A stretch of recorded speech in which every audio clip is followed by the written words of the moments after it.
retrouve pour une nouvelle vidéo et aujourd'hui on se retrouve pour l'anime de One Piece, cette fois-ci pour l'épisode numéro 943 qui s'intitule La détermination de Luffy mettre fin aux sumo infernaux. Et donc voilà, ça met vraiment le thème de l'épisode puisque justement on va voir vraiment Luffy en colère et qui va vouloir justement pour une bonne cause vouloir en finir le plus vite possible justement avec ce jeu qui dure depuis masse d'épisodes maintenant. Et donc au début de cet épisode justement avec Kyoshiro qui est en train donc de combattre Zoro, un combat qui va vraiment pas durer longtemps puisqu'ils vont faire pouf pouf pouf pouf, on va voir qu'ils sont plus ou moins de force égale et le combat va être arrêté suite aux ninjas de Shogun Orochi qui vont venir, qui sont rattachés au Shogun Orochi, qui vont venir et donc ils vont en gros laisser Kyoshiro partir et pouvoir traquer justement les Mugiwara puisqu'ils disent qu'il faut qu'ils en capturent au moins un, ça leur suffirait. Donc Kyoshiro arrive à se faire la malle comme ça. De son côté, Sanji lui il a confié Otoko à Usopp pour pouvoir combattre avec toutes ses facultés, tous ses mouvements, puisque là il pouvait pas utiliser ses bras, donc en gros il pouvait pas faire la toupie comme ça, ou même il pouvait pas faire les techniques voilà avec sa famille et tout, où il utilise plus ou moins ses bras. Enfin il a besoin de ses bras pour faire quelques techniques, donc Sanji avec Otoko il était un peu restreint au niveau de ses techniques, donc là il arrive à la confier à Usopp pour pouvoir lui affronter donc justement Drake, et il se dit qu'il a la cote avec les dinosaures puisqu'il avait déjà affronté Page One qui était lui aussi un dinosaure. Là il affronte Drake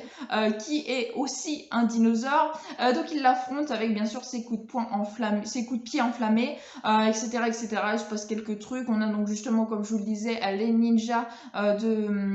du Shogun qui sont là, qui vont essayer d'attraper les différents Mugiwara. On a l'impression qu'il y a une des ninjas qui veut essayer de faire de la sorcellerie avec sa guitare, mais finalement non, c'est une arme à feu, donc elle joue comme si elle jouait de la guitare, qu'elle allait faire genre un son qui allait paralyser ou quelque chose comme ça, mais non pas du tout, en fait c'est une arme à feu, donc son truc ça ne servait presque à rien quoi. Donc il fait son arme à feu qu'elle dirige vers les Mugiwara, et d'ailleurs c'est Brook qui va rétorquer l'attaque, donc Brook qui rentre justement en scène, Soul King qui fait des attaques, voilà, donc on voit un peu tous les Mugiwara qui essayent donc de se défendre et tout ça, et puis on a aussi Iori qui se fait donc prendre par deux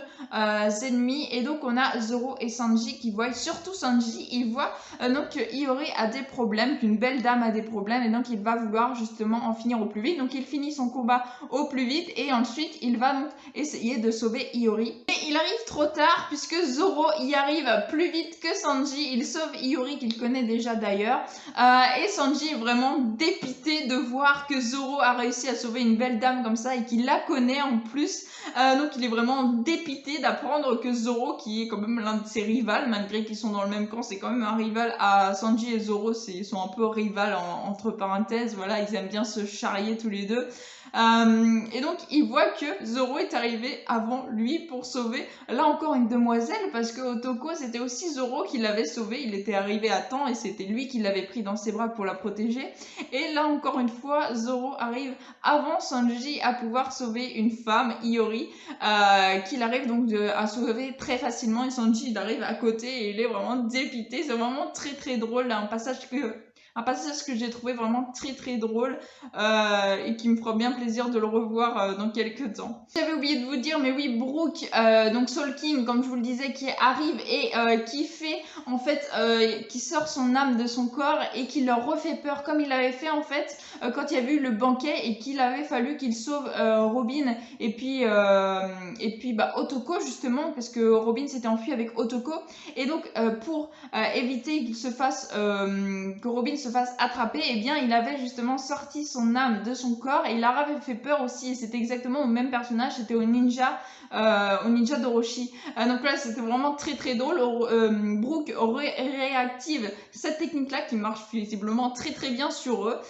et donc ils arrivent comme ça à pouvoir s'en sortir au niveau des assaillants, des ninjas qui étaient donc en train de les attaquer. Et donc cette fois-ci on retrouve Lo qui est avec Hawkins, et Hawkins c'est qui a justement tous ses compagnons sauf Beppo. Beppo est pas au même endroit justement parce qu'il n'avait pas envie qu'avec la technique de Lo il puisse réussir à prendre ses camarades, mais de toute façon même la technique de Lo serait inefficace puisque Hawkins révèle à Lo qu'il a toutes les vies de ses 3 camarades en lui, et donc en gros s'il veut tuer Hawkins, si Lo veut tuer Hawkins pour récupérer ses compagnons, il faudra qu'il tue tous ses compagnons puisqu'il a les 3 compagnons de Lo en lui, hein, comme on l'avait vu avec cette technique d'espèce d'épouvantail. Et donc en gros il se tranche un peu le bras et ça fait mal justement à l'un des coéquipiers qui est à côté de Lo. Donc il voit qu'il ne rigole pas du tout, qu'il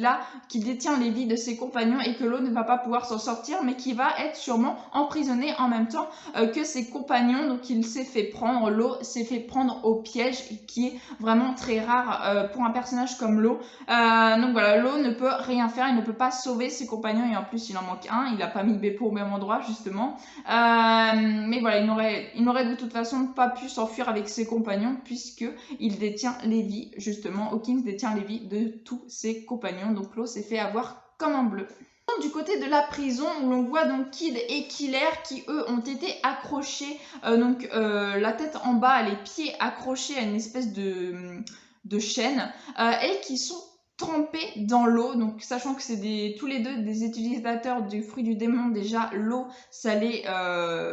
affaiblit, en plus ils ne peuvent pas bouger, ils sont menottés avec des menottes en granit marin, ils sont plongés dans l'eau, sachant que tout être humain peut se faire tuer avec seulement 5 cm d'eau, là c'est une grande bassine d'eau, ils ne peuvent rien faire du tout, et donc on a Luffy face à ça qui est vraiment très très en colère et qui veut en finir avec le sumo Inferno, et il y a Queen qui d'ailleurs en tentant d'arrêter le coup de poing de Luffy qui a failli faire en sorte que Luffy sorte du terrain et donc que le collier puisse trancher la gorge de Luffy. Luffy était vraiment à 2 doigts de se faire trancher la gorge. Et à ce moment-là, Queen décide de mettre une autre règle dans ce qu'il y avait déjà comme règle. Alors encore en plus, il ne peut plus sortir, donc comme on disait, de ce fameux terrain dans lequel il est. Et ben encore en plus, maintenant, il ne peut pas non plus. En fait, si Io et Luffy se font tuer, eh bien Kid et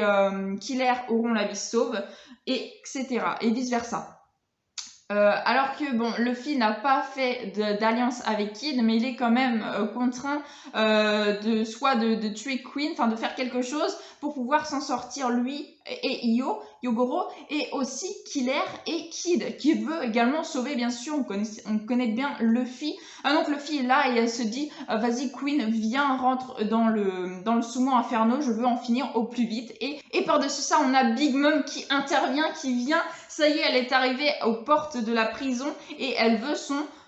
Shiruko, le Shiruko qu'ils avaient mangé d'ailleurs quelques épisodes précédemment, donc il n'y en a plus, elle va se retrouver sans Shiruko. Donc voilà, Big Mom, elle va vraiment péter un câble, elle arrive, elle est aux portes, donc elle est à côté de là où Luffy se trouve, donc ça va vraiment exploser dans les épisodes à venir et ça va être juste génial. Franchement, qu'est-ce que j'ai pensé de cet épisode? C'était plutôt sympathique, mais voilà, il n'y a rien de... Il n'y avait rien pour s'alarmer. Les autres d'avant qui étaient vraiment exceptionnels, celui-là n'en valait pas le coup par rapport à ceux d'avant, bien sûr, mais il était quand même bien. Un petit épisode plutôt sympathique, mais sans plus quand même. C'est ainsi que je vais conclure cette petite vidéo. En tout cas, j'espère que vous aurez passé un bon moment en ma compagnie. Si vous avez aimé, n'hésitez pas à liker, à commenter, à partager et à vous abonner. Ça ferait vraiment très très plaisir. Je vous souhaite une excellente fin de journée. Portez-vous bien et moi je vous dis à la prochaine. Ciao, ciao.